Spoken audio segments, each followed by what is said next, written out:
The rain fell like icicles that January night, cold, unforgiving, turning the streets of Buffalo into rivers of black ice.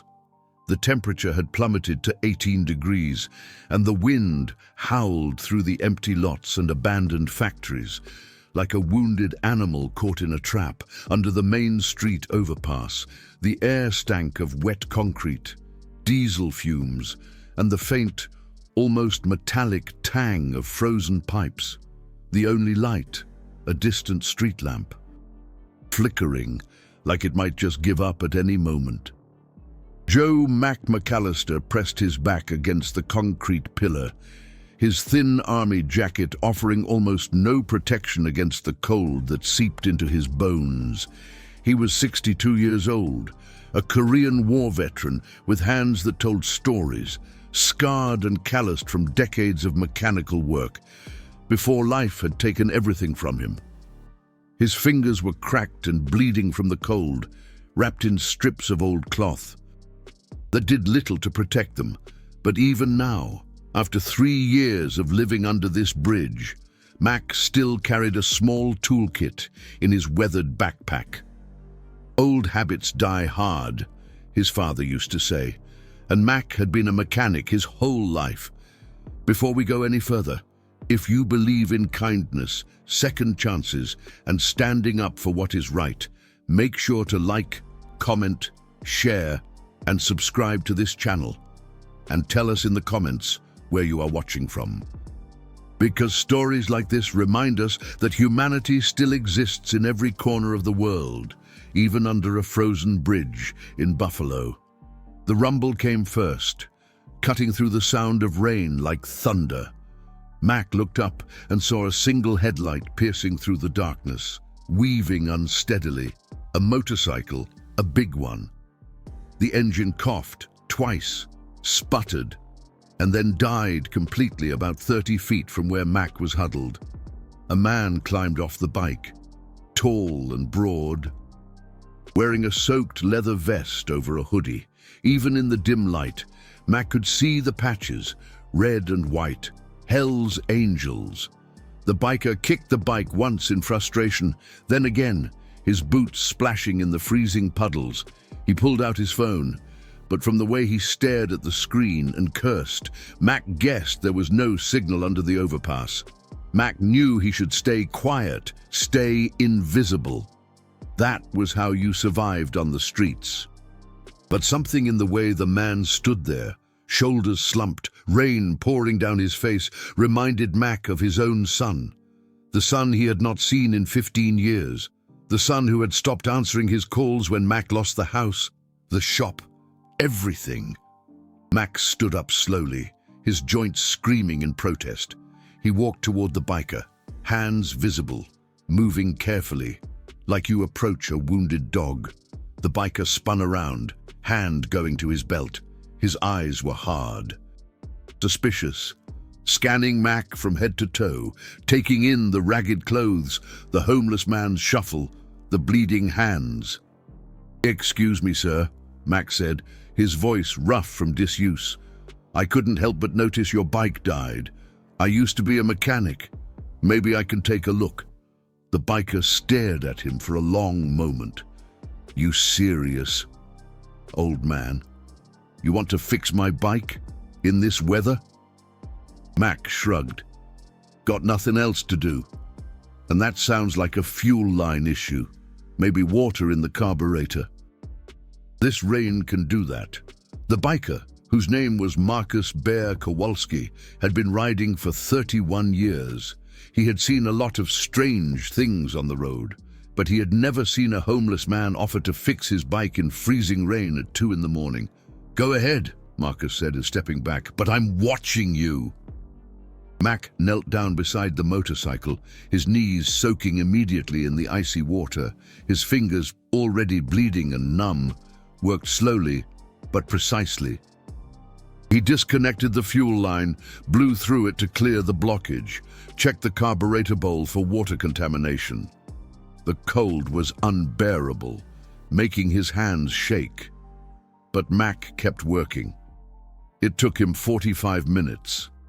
When he finally stood up and told Marcus to try the ignition, the engine roared to life on the first try. Marcus stood there in the rain, staring at Mac like he had just witnessed a miracle. He reached for his wallet, pulled out a $100 bill. Mac shook his head. "No, sir, I didn't do it for money. I did it because my hands still remember how, and because everyone deserves help when they're stuck." Marcus searched his face, looking for the angle, the catch, the scam. But there was nothing there except a tired old man with bleeding hands and quiet dignity. Marcus felt something shift in his chest, something he had not felt in a long time. "What's your name?" Marcus asked. "Joe Mac McAllister. Used to own a shop on Bleecker Street." Marcus nodded slowly, memorizing the name, the face, the location. "You're a rare one, Mac," he said, his voice rough with something that might have been emotion. "Our family doesn't forget kindness like this." 3 days later, the sun was just coming up when Mac heard it. At first he thought it was thunder, then the ground started to vibrate, then the sound grew into a roar that seemed to shake the very pillars of the overpass. Mac crawled out from under his cardboard shelter and froze. Motorcycles, hundreds of them. They lined both sides of Main Street, engines idling, chrome gleaming in the morning light. Men and women in leather, their patches blazing red and white. 300 Hell's Angels, maybe more, surrounding the overpass like an army. Mac's heart nearly stopped. He thought this was the end. They had come back to rob him, or worse. He had nothing left to take. Then he saw Marcus walking toward him, and the man was smiling. "Joe Mac McAllister," Marcus called out, his voice carrying over the rumble of engines. "3 days ago, you fixed my bike in the freezing rain with your bare hands. You wouldn't take my money. You said everyone deserves help when they're stuck. Today, our family is here to prove you right." What happened next would be talked about in Buffalo for years. One group of bikers unloaded building materials from a pickup truck and started constructing a proper shelter right there under the overpass. Insulated walls, a door that locked, a small heater powered by a generator. Another group brought bags of food, warm winter clothing, new boots, and blankets rated for sub-zero temperatures. A woman with silver streaks in her hair, Marcus's wife, handed Mac a bag of medical supplies for his hands. Bandages and antibiotic cream and proper gloves lined with thermal material, but the biggest surprise came last. Marcus walked up to Mac holding an envelope. Inside was a check for a significant amount of money, enough to rent an apartment, buy clothes for job interviews, and get back on his feet. There was also a business card for a motorcycle repair shop owned by a Hell's Angels member.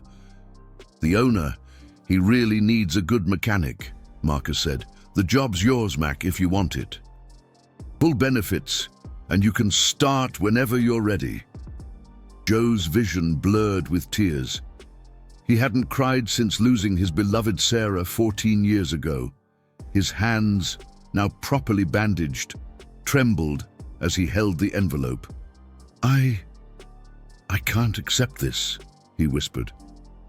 "This is just too much." Marcus replied, putting a heavy hand on Joe's shoulder. "You already earned it, Mac. 3 days ago, you reminded me what it means to be human. You had nothing, and you still gave. That's what real strength looks like. You're family now, Joe, and family takes care of each other." As the 300 motorcycles roared back to life and began to peel out, Joe stood in the morning sun, with tears streaming down his weathered face. For the first time in 3 years, he had a roof over his head. He had food on the table. He had a job waiting. He had people who called him family. And before we wrap things up, we have one special request for you. Head down to that comment section below and drop the words, "Kindness never dies." Let's show the world that you stand with Joe.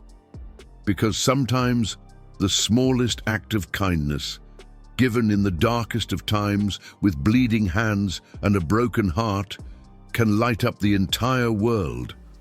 So I gotta ask you, what would you do if a stranger asked for your help in a storm?